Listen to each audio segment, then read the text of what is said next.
حضور صلی اللہ علیہ وسلم کو چڑھتے ہوئے جب تھکاوٹ ہوئی تو حضرت ابوبکر صدیق رضی اللہ عنہ نے اپنے کندھوں پر اٹھا لیا حضور صلی اللہ علیہ وسلم اور لے کر غار میں پہنچے، اور غار میں حضور صلی اللہ علیہ وسلم سے فرمایا حضرت ابوبکر صدیق نے آپ یہاں ٹھہرے، میں غار کی صفائی کرتا ہوں۔ تو حضرت ابوبکر صدیق نے غار کی صفائی کی، اس میں کچھ سوراخ تھے، اپنی چادر کو پھاڑ کر ان سوراخوں کو بند کیا، ایک سوراخ رہ گیا تو اس میں اپنی ایڑی رکھ دی، اور پھر حضور صلی اللہ علیہ وسلم سے عرض کیا اللہ کے رسول آپ تشریف لے آئیں۔ تو حضور صلی اللہ علیہ وسلم تشریف لے آئے، رات بھر کی تھکاوٹ تھی، حضرت ابوبکر صدیق رضی اللہ عنہ کی گود میں سر رکھ کر حضور صلی اللہ علیہ وسلم آرام فرما ہوئے۔ حضرت ابوبکر صدیق رضی اللہ عنہ بیٹھے ہیں، آپ کی نگہبانی میں، آپ کی پہرے میں، اور حضور صلی اللہ علیہ وسلم حضرت ابوبکر صدیق کی گود میں سر رکھ کر سوئے ہوئے۔ تو بات یہاں تک پہنچی تھی تو ایڑی حضرت ابوبکر صدیق رضی اللہ عنہ نے جس سوراخ میں رکھی ہوئی تھی وہاں سے کوئی سانپ نکلا اور اس نے حضرت ابوبکر صدیق کے پیر کو ڈنک مارا، لیکن حضرت ابوبکر صدیق نے اپنے پیر کو اس لیے نہیں ہلایا کہ کہیں حضور صلی اللہ علیہ وسلم کی نیند خراب نہ ہو جائے، آپ کے آرام میں خلل نہ آ جائے۔ وہ سانپ ڈستا رہا، چلا گیا، تو درد کی شدت کی وجہ سے حضرت ابوبکر صدیق کی آنکھوں سے آنسو آئے، تو وہ حضور صلی اللہ علیہ وسلم کے رخسار پر بے اختیار رخسار پر گرے۔ حضور صلی اللہ علیہ وسلم بیدار ہوئے، پوچھا ابوبکر خیریت ہے؟ تو عرض کی اللہ کے رسول میرے پیر میں کسی چیز نے ڈنک مارا ہے، سخت تکلیف ہے۔ تو حضور صلی اللہ علیہ وسلم نے پیر دیکھا تو وہ ڈنک سے چھنی ہوا پڑا تھا، زخمی شدید۔ تو حضور صلی اللہ علیہ وسلم نے اپنا لعاب دہن ایڑی کو لگایا، وہ بالکل ٹھیک ہو گئی۔ گزشتہ جمعہ میں نے عرض کیا تھا کہ اللہ نے آپ کے لعاب دہن میں وہ شفا رکھی تھی جو ساری دنیا کی دوائیوں میں وہ شفا نہیں، جو اللہ نے آپ کے لعاب دہن میں رکھی تھی۔ ایک صحابی کی آنکھ نکل آئی، جنگ میں تیر لگا، آنکھ نکل آئی، تو حضور صلی اللہ علیہ وسلم کی خدمت میں حاضر ہوئے، اللہ کے رسول میری آنکھ نکل آئی۔ حضور صلی اللہ علیہ وسلم نے فرمایا جنت کی آنکھ چاہیے یہ دنیا کی؟ صحابی نے عرض کی اللہ کے رسول دنیا کی آنکھ بھی چاہیے، دنیا میں بھی ضرورت ہے اور جنت میں بھی۔ حضور صلی اللہ علیہ وسلم نے آنکھ کو لیا، اپنا لعاب دہن لگایا اور آنکھ کو فٹ کر دیا، تو موت تک وہ آنکھ سے دکھائی بھی دیتا رہا اور کبھی اس سے بینائی کم نہ ہوئی۔ یہ اللہ کے رسول کے لعاب دہن میں اللہ نے شفا رکھی۔ تو بہرحال حضرت ابوبکر صدیق رضی اللہ عنہ نے اس موقع پر جو ساتھ نبھایا ہے، اللہ نے قرآن میں بھی اس کی تعریف فرمائی ہے۔ ثانی اثنین اذ ہما فی الغار، وہ دو یعنی حضور صلی اللہ علیہ وسلم اور حضرت ابوبکر صدیق جو غار میں تھے، اذ یقول لصاحبہ لا تحزن ان اللہ معنا، کہ حضور صلی اللہ علیہ وسلم نے اپنے سے فرمایا خوف نہ کر، اللہ ہمارے ساتھ ہے۔ یہاں حضور صلی اللہ علیہ وسلم اور حضرت ابوبکر صدیق تو غار میں چلے گئے، پیچھے سے مشرکین مکہ نے جو 100 آدمی محاصرہ کر کے کھڑے ہوئے تھے، تو اب وہ صبح تک کھڑے ہیں کہ حضور صلی اللہ علیہ وسلم باہر نکلیں گے۔ آپ علیہ السلام کب کے جا چکے تھے۔ جب دیوار فلاند کر اندر گئے تو حضور صلی اللہ علیہ وسلم نے اپنے بستر پر حضرت علی کو لٹایا تھا، بھی آپ یہاں لیٹ جائیں، اور یہ مکے والوں کی امانتیں ہیں، ان کی امانتیں ادا کر دیں۔ اس وقت بھی جب سارے جانے دشمن ہیں، لیکن امانت حضور صلی اللہ علیہ وسلم کے پاس ہی رکھواتے تھے، چونکہ آپ صادق اور امین، مکے میں یہ مشہور ہو گیا تھا، آپ کا نام لوگ کم لیتے تھے، صادق اور امین کہتے، نہ کبھی آپ نے جھوٹ بولا، اس لیے صادق سچے آدمی کو کہا جاتا ہے۔ آپ کی زبان سے کبھی جھوٹ نہیں نکلا، اور اسی طرح آپ نے کبھی کسی کے ساتھ خیانت نہیں کی، تو لوگ اپنی امانتیں حضور صلی اللہ علیہ وسلم کے پاس رکھوایا کرتے تھے۔ تو حضرت علی سے کہا کہ آپ یہ مکے والوں کی امانتیں ادا کر دینا۔ اب وہ جب دیوار پھلانگ کے آئے، کپڑا ہٹایا، دیکھا تو حضرت علی رضی اللہ عنہ، پوچھا حضور صلی اللہ علیہ وسلم کہاں ہیں؟ ان کا وہ تو کب کے جا چکے۔ اب یہ پریشان ادھر ادھر گھومے تو انہوں نے اعلان کر دیا معاذ اللہ، جو حضور صلی اللہ علیہ وسلم پہلے فوراً حضرت ابوبکر صدیق کے گھر گئے، اگر یہاں نہیں تو وہاں ہوں گے، چونکہ ان کی مثالی دوستی تھی۔ کہتے نہیں یار غار، تو لوگ مثال دیا کرتے تھے کہ جس طرح حضرت ابوبکر صدیق نے ساتھ نبھایا، تو انہوں نے کہا کہ یقیناً حضور صلی اللہ علیہ وسلم ابوبکر صدیق کے گھر گئے ہوں گے، وہاں جا کر دیکھا تو حضرت ابوبکر صدیق بھی جا چکے ہیں۔ اب ان دونوں کی تلاش شروع ہو گئی اور اعلان کر دیا کہ بھئی ان کا جو پتہ بتائے گا، جو معاذ اللہ ان کو گرفتار کر کے لائے گا، معاذ اللہ جو ان کا سر ان کو شہید کر کے لائے گا، اس کو 100 اونٹ انعام ملیں گے۔ اب 100 اونٹ بڑی رقم ہوتی تھی، آج کل ایک اونٹ یعنی 5 لاکھ کا ہے، تو 100 اونٹ آج کل کے اعتبار سے 5 کروڑ کے بنتے ہیں۔ تو اس زمانے میں بھی یہی قیمت تھی، یعنی یہی قیمت سے مراد یہ ہے کہ یہی ویلیو تھی کہ 100 اونٹ۔ تو اس لیے سب تلاش میں نکلے، کھوجی کی خدمات حاصل کی۔ تو ایک کھوجی جو پہلے زمانے میں جو پیروں کے نشانات سے اندازہ لگاتے تھے، تو ایک کھوجی پیروں کے نشانات سے اندازہ لگاتے لگاتے وہاں پہنچ گیا غار حرا۔ بھی پیروں کے نشانات اس غار میں جا رہے ہیں۔ اب وہ یعنی سارے مکے والوں کو لے جا کر وہاں اس نے پہنچا دیا۔ تو جب اس غار کے منہ کو دیکھا تو اس پر مکڑی نے جالے تنے ہوئے، کبوتری نے گھونسلہ بنا کر انڈا دے دیا راتوں رات۔ اب وہ سارے اس کو لان تان کرنے لگے کھوجی سے، بھی تو اتنی ہمیں 5000 فٹ کی بلندی پر لے کر آیا، وہاں چڑھنا کوئی معمولی کام نہیں ہے۔ اور کہہ رہا اس غار میں گئے، اس غار میں تو لگتا ہے کہ صدیاں گزر کی کوئی نہیں گیا، یہاں تو مکڑی کے جالے ہیں۔ اور حضرت ابوبکر صدیق ان کے یعنی وہ غار ایسا ہے کہ باہر سے کھڑا ہوا آدمی اندر نہیں دیکھ سکتا، لیکن اندر بیٹھا ہوا باہر کے آدمیوں کے قدم اس کو نظر آ سکتے ہیں، وہ غار ایسے نچائی میں ہے۔ حضرت ابوبکر صدیق ان کے پیروں کے قدموں کو دیکھ رہے ہیں اور کہا اللہ کے رسول وہ تو پہنچ گئے۔ تو اس وقت حضور نے فرمایا لا تحزن ان اللہ معنا، خوف نہ کر، اللہ ہمارے ساتھ ہے۔ وما ظنک باثنین اللہ ثالثہما، ان 2 شخص کے بارے میں تیرا کیا گمان ہے کہ جن کا تیسرا اللہ ہو؟ تو حضرت ابوبکر صدیق مطمئن ہو گئے۔ ایک روایت میں ہے غار کے ایک سائیڈ پر حضور نے اشارہ فرمایا ابوبکر ادھر دیکھو، اگر یہ غار کے اندر داخل ہونے کی کوشش، اول تو یہ کوشش اللہ نے ان کی مت مار دی ہے، یہ کبھی بھی نہیں دیکھ سکیں گے یہاں، کیونکہ جب اللہ حفاظت پہ آ جائے اللہ دماغ ان کے موڑ دیتا ہے۔ کسی کی ہمت ہی نہیں ہوگی کہ کوئی جھک کر دیکھ لے، جب اللہ نہ چاہے تو انسان کچھ نہیں کر سکتا۔ اگر فرض کرا دیکھ لیا اور یہ غار کے اندر داخل ہونے کی کوشش کی تو حضرت ابوبکر صدیق سے فرمایا ادھر دیکھو، یہ حضور صلی اللہ علیہ وسلم کو معجزہ تھا۔ جب حضرت ابوبکر صدیق نے دیکھا تو وہ ٹھاٹھے مارتا ہوا سمندر اور ایک کشتی اور ملاح تیار کھڑے تھے۔ ان کا اگر یہ اندر داخل ہوئے ہم اس کشتی میں سوار ہو جائیں گے، لیکن ان کی ہمت نہیں ہوگی۔ تو حضرت ابوبکر صدیق مطمئن ہو گئے۔ حضرت ابوبکر صدیق کو اپنی فکر نہیں تھی، حضور صلی اللہ علیہ وسلم کی فکر تھی کہ بھی آپ کو کوئی تکلیف نہ پہنچ جائے۔ ایک ہوتا لا تخف، ایک ہوتا لا تحزن۔ خوف ہوتا اپنی جان کا، حزن اور ملال ہوتا کسی دوسرے پر۔ تو حضور نے فرمایا لا تحزن، لا تخف نہیں فرمایا لا تحزن، میرا غم نہ کر، ان اللہ معنا، اللہ ہمارے ساتھ۔ چنانچہ وہ ناکام و نامراد ہو کر واپس چلے گئے۔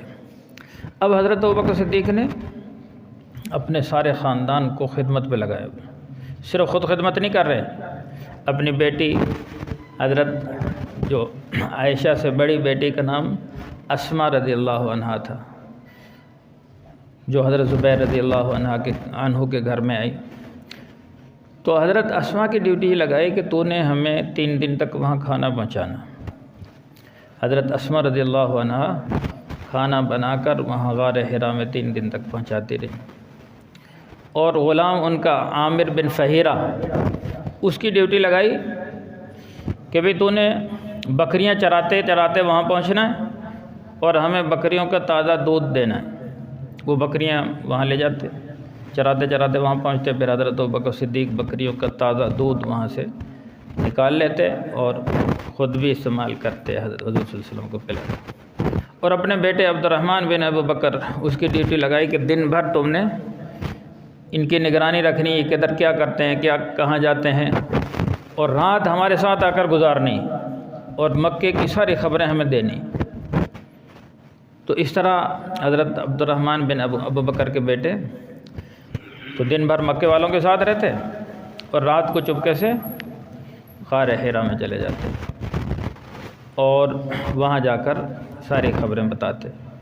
3 دن میں یہ مایوس ہو کر بیٹھ گئے، 3 دن گزرے تھے، یہ سب مایوس ہو کر بیٹھ گئے۔ اس کے بعد حضرت ابوبکر صدیق نے جو 2 اونٹنیاں تیار کی ہوئی تھی تو اپنے غلام عامر بن فہیرہ کو حکم دیا کہ بھئی تو نے فلاں جگہ 2 اونٹنیاں لے کر وہاں پہنچ جانا، اور ایک رہبر مقرر کیا تھا حضرت ابوبکر صدیق نے، ایک آدمی کو بطور رہبر کے اس کو پیسے دے کر تیار کیا تھا، کیونکہ عام راستے سے تو جانا نہیں، عام راستے سے تو وہ مکے والوں کو اس راستے پر انہوں نے چھان مارا تھا جو مدینے کا راستہ تھا، ایک غیر معروف راستے سے جانا تھا، تو اس کے لیے ایک رہبر تیار کیا ہوا تھا پہلے سے۔ تو جب 3 دن گزرے تو وہ رہبر بھی وہاں اس جو جگہ بتائی تھی وہاں پہنچ گیا، عامر بن فہیرہ 2 اونٹنیاں لے کر وہاں پہنچ گئے ان کے غلام، اور پھر یہ قافلہ روانہ ہوا۔ حضرت ابوبکر صدیق رضی اللہ عنہ جب ایمان لائے تھے، انہوں نے بتایا 40,000 درہم، 6 ریشم کی دکانیں، لیکن وہ سب اسلام پر خرچ کر دیے، جاتے وقت صرف 6,000 درہم تھے اور وہ سارے کے سارے لے لیے، گھر والوں کے لیے کچھ نہیں چھوڑا، اللہ کے بھروسے پر اللہ مدد کرے گا۔ اور وہ پیسے صرف حضور صلی اللہ علیہ وسلم کی خدمت کے لیے کر کے، راستے میں کوئی بھی ضرورت پیش آ سکتی۔ ان کے والد ابو قحافہ، حضرت ابوبکر صدیق کے والد ابو قحافہ، وہ ابھی مسلمان نہیں ہوئے تھے، فتح مکہ کے موقع پر مسلمان ہوئے۔ ابوبکر صدیق رضی اللہ عنہ تمام صحابہ میں وہ ہستی ہیں جن کی 4 نسلیں مسلمان ہوئیں، یعنی صحابی بنی۔ ان کے والد بھی فتح مکہ پر مسلمان ہوئے، صحابی بنے، خود بھی صحابی، بیٹے بھی صحابی، پوتے بھی صحابی، اور کوئی ایسا صحابی نہیں ہے جس کی 4 نسلیں صحابی ہوں، باپ بھی، خود بھی، بیٹا بھی، پوتا بھی۔ یہ حضرت ابوبکر صدیق کو شرف حاصل ہوا، ان کے والد بھی صحابی، خود بھی صحابی، بیٹے بھی صحابی، اور بیٹی تو ازواج مطہرات میں سے ہیں، اور خود حضور صلی اللہ علیہ وسلم کے سسر ہیں، اور ان کے پوتے وہ بھی صحابی۔ تو وہاں سے روانہ ہوئے، پیسے بھی ساتھ لے لیے۔ تو ابو قحافہ جو ابھی تک مسلمان نہیں ہوئے تھے، بیٹیوں سے کہا، یعنی حضرت ابوبکر صدیق کی بیٹیوں سے، حضرت عائشہ اور حضرت اسماء سے کہا کہ لگتا ہے کہ ابوبکر تمہارے لیے کچھ نہیں چھوڑ کے گیا، سب کچھ لے گئے۔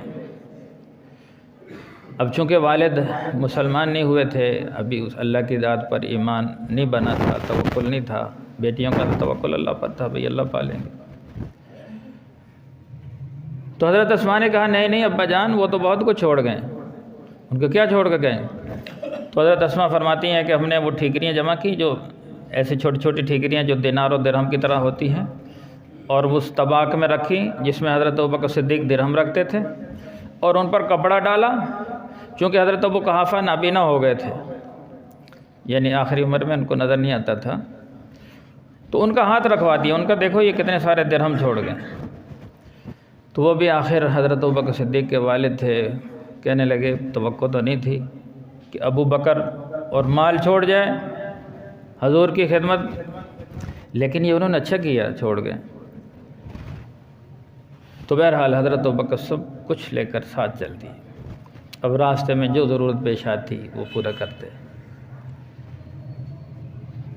تو آگے گئے ہیں، حضور صلی اللہ علیہ وسلم کو تھکاوٹ ہوئی، دوپہر کا وقت ہے، تو حضرت ابوبکر صدیق نے ایک چھپر سا بنا دیا حضور صلی اللہ علیہ وسلم کے آرام کے لیے۔ ایک پہاڑ کی غار میں ایک چھپر بنایا اور حضور صلی اللہ علیہ وسلم نے وہاں لٹایا اور آپ نے آرام کیا۔ وہاں ایک قریب ایک بندہ بکریاں چرا رہا تھا، اس سے کہا کہ بھئی ہمیں دودھ کی ضرورت ہے، کوئی دودھ دو گے؟ لکڑی کا پیالہ لیا تو اس نے کہا ہاں جتنا چاہے لے لو۔ تو حضرت ابوبکر صدیق نے تازہ دودھ لیا، اس میں سے گرمی کا موسم تھا، ٹھنڈا پانی ملایا اور پھر حضور صلی اللہ علیہ وسلم کی خدمت میں پیش کیا کہ اللہ کے رسول یہ نوش فرمائیں، سخت گرمی ہے۔ تو یہ دودھ یعنی لسی نما دودھ تھا، تو حضور صلی اللہ علیہ وسلم نے پیا، پھر عرض کی اللہ کے رسول اور پئیں، پھر حضور صلی اللہ علیہ وسلم نے پیا، پھر فرمایا اور پی، تیسری دفعہ حضور نے فرمایا بس۔ تو حضرت ابوبکر صدیق فرماتے ہیں حضور صلی اللہ علیہ وسلم نے وہ دودھ اتنا پیا کہ میں خوش ہو گیا، کہ حضرت ابوبکر صدیق فرماتے ہیں میں اپنے میرا مال جو حضور کے اوپر خرچ ہو جائے وہ مجھے اس سے زیادہ پسند ہے کہ اپنے مال کو اپنے اوپر خرچ کروں۔ آپ علیہ السلام کھاتے تھے، حضرت ابوبکر صدیق خوش ہوتے۔ تو بہرحال یہ قافلہ چلتا جا رہا تھا، راستے میں ایک شخص تھا سراقہ بن مالک، اس کو پتہ چلا کہ بھئی حضور صلی اللہ علیہ وسلم اس راستے سے جا رہے ہیں، کسی طرح اس کو اندازہ ہو گیا۔ اب 100 اونٹوں کا لالچ اس کے ذہن میں سوار تھا، اس نے اونٹنی اپنا گھوڑا تیار کیا اور حضور صلی اللہ علیہ وسلم کے پیچھے چل دی۔ اب اس کی کوشش یہ تھی، وہ بڑا بہادر اور جنگجو تھا، اس کی کوشش تھی کہ معاذ اللہ حضور صلی اللہ علیہ وسلم پر حملہ کروں، لیکن جیسے ہی قریب آیا اس کے گھوڑے کے پیر زمین میں دنس گئے، اور پھر اس نے فریاد کی اللہ کے رسول، تو حضور صلی اللہ علیہ وسلم نے اس کے لیے دعا کی، وہ پھر نکل آیا۔ بعد میں 3 دفعہ ایسا ہوا، جب تیسری دفعہ ایسا ہوا تو اس نے سچی توبہ کی، ان کا میں تسلیم کرتا ہوں آپ باقی اللہ کے رسول ہیں اور آپ میرے لیے دعا کرتے ہیں۔ تو حضور صلی اللہ علیہ وسلم نے فرمایا بس، وہ کہنے لگا آپ میرے لیے کوئی خدمت بتائیں۔ ان کی خدمت یہ ہے کہ جو پیچھے ہمارا پیچھا کرے اسے تو روکنا، کسی بھی طریقے سے روکنا، ادھر نہ آنے دیں۔ ان کا ٹھیک۔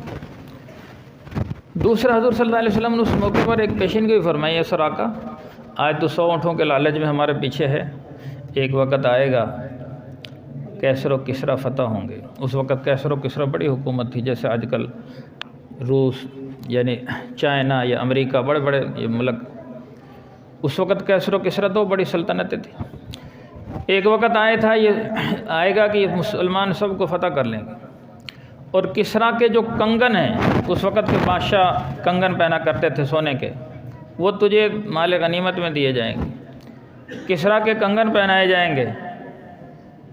وہ حیران رہ گیا، ابھی یہ کیا، کیسا ہوگا؟ تو انہوں نے کہا پھر آپ ایسا کریں، مجھے ایک تحریر لکھ دیں کہ وہ کنگن مجھے دیے جائیں۔ حضور صلی اللہ علیہ وسلم نے حضرت ابوبکر صدیق سے فرمایا اس کو ایک تحریر لکھ دو۔ وہ تحریر لکھی، تو اللہ کا کرنا ایسا ہوا، جب حضرت عمر رضی اللہ عنہ کا زمانہ خلافت تھا تو مدائن فتح ہوا، کسرا کا سارا علاقہ فتح ہوا، اس کے سارا مال غنیمت مدینہ میں لایا گیا۔ اس وقت سراقہ صحابی بن چکے تھے، یعنی فتح مکہ پر یہ مسلمان ہو گئے تھے۔ تو انہوں نے لا کر تحریر دکھائی حضرت عمر کو کہ یہ میرے پاس تحریر ہے، حضور صلی اللہ علیہ وسلم نے ہجرت کے موقع پر یہ تحریر لکھ کے دی تھی، کسرا کے کنگن مجھے دیے جائیں۔ چنانچہ کسرا کے کنگن آئے تھے اور حضرت عمر رضی اللہ عنہ نے وہ کنگن ان کو پہنائے۔ تو یہ حضور صلی اللہ علیہ وسلم کی پیشین گوئی پوری ہوئی۔ تو بہرحال بات حضرت ابوبکر صدیق رضی اللہ عنہ کی چل رہی تھی کہ حضرت ابوبکر صدیق رضی اللہ عنہ نے اس موقع پر جو ساتھ نبھایا اس کی مثال کوئی نہیں پیش کر سکتا۔ آج ان کے بارے میں بہت سارے لوگ بہت کچھ کہتے ہیں، بھی انہوں نے معاذ اللہ فدق غصب کر لیا تھا۔ فدق ایک 13، یہ چھوٹا سا مسئلہ سمجھ لیں، یہ 13 کھجوروں کا ایک باغ تھا، اور یہ حضور صلی اللہ علیہ وسلم نے یہ جو خیبر فتح کیا تو اس وقت یہ مال اپنے لیے رکھ لیا تھا، یعنی یہ کھجوریں، اور حضور صلی اللہ علیہ وسلم اس میں سے ازواج مطہرات اور صدقہ کیا کرتے تھے، جو اس میں سے کھجوریں آتی تھیں۔ تو جب حضور صلی اللہ علیہ وسلم کی وفات ہوئی تو حضور صلی اللہ علیہ وسلم نے یہ وصیت کی تھی کہ بھئی ما ترکنا صدقۃ، کہ ہم جو انبیاء کرام ہیں وہ یعنی ہم وارث نہیں بناتے، ہمارے انبیاء کا مال کا کوئی وارث نہیں بنتا، انبیاء جو کچھ چھوڑتے ہیں وہ صدقہ ہوتا ہے، انبیاء کرام جو کچھ چھوڑ جائیں وہ صدقہ ہوتا ہے۔ تو یہ حضرت ابوبکر صدیق چونکہ ہر وقت ساتھ رہے، انہوں نے یہ حدیث سنی ہوئی تھی، حضرت فاطمہ رضی اللہ عنہا یا حضرت علی رضی اللہ عنہ اور کسی نے یہ حدیث نہیں سنی تھی، تو حضرت فاطمہ رضی اللہ تعالی عنہ نے اس کا تقاضا کیا حضرت ابوبکر صدیق سے کہ بھی جو حضور صلی اللہ علیہ وسلم کا فتق کا باغ تھا وہ ہمیں دے دیا جائے وراثت میں۔ تو حضرت ابوبکر صدیق رضی اللہ عنہ نے حضرت فاطمہ رضی اللہ عنہا سے فرمایا کہ میں نے حضور صلی اللہ علیہ وسلم سے سنا ہے کہ انبیاء کرام جو مال چھوڑتے ہیں وہ صدقہ ہوتا ہے، اس میں وراثت نہیں چلتی۔ انبیاء کے مال میں اول تو انبیاء چھوڑتے کچھ نہیں، وہ تو سب کچھ ہے۔ حضور صلی اللہ علیہ وسلم کے پاس کبھی ایسے ہی ہوا نہیں کہ آپ کے پاس دینار و درہم ہو اور آپ نے گھر میں رات گزاری ہو۔ ایک چھوٹا سا باغ تھا تو وہ بھی حضور صلی اللہ علیہ وسلم نے فرمایا یہ صدقہ۔ تو حضرت ابوبکر صدیق نے ان کو مسئلہ سمجھا دیا کہ بھئی یہ جو باغ ہے یہ حضور صلی اللہ علیہ وسلم نے صدقہ کیا، اس میں وراثت نہیں چلے گی۔ البتہ جیسے حضور صلی اللہ علیہ وسلم خرچ کیا کرتے تھے ازواج مطہرات، چونکہ حضور کی 9 بیویاں تھیں، تو میں اسی طرح ان کو خرچ کرتا رہوں گا، جیسے حضور صلی اللہ علیہ وسلم نے نظام بنایا ہوا تھا ایسے ہی میں نظام بناؤں گا، لیکن اس کا کوئی وارث نہیں بنے گا۔ حضرت فاطمہ نے یہ بات سنی اور واپس تشریف لے آئیں۔ اتنی سی بات تھی لیکن اہل تشیع نے اس بات کو اتنا اچھالا ہے، وہ کہتے ہیں جی ان کے باغ پر قبضہ کر لیا تھا، وہ غاصب تھے، انہوں نے خلافت پر قبضہ کر لیا۔ یہ صرف الزامات ہیں، کچھ بھی نہیں۔ وہ آپس میں شیر و شکر تھے، پیار محبت سے رہنے والے تھے، لیکن آج ان میں لوگ تفریق ڈالنے کی کوشش کرتے ہیں۔ اللہ ان کو ہدایت عطا فرمائے۔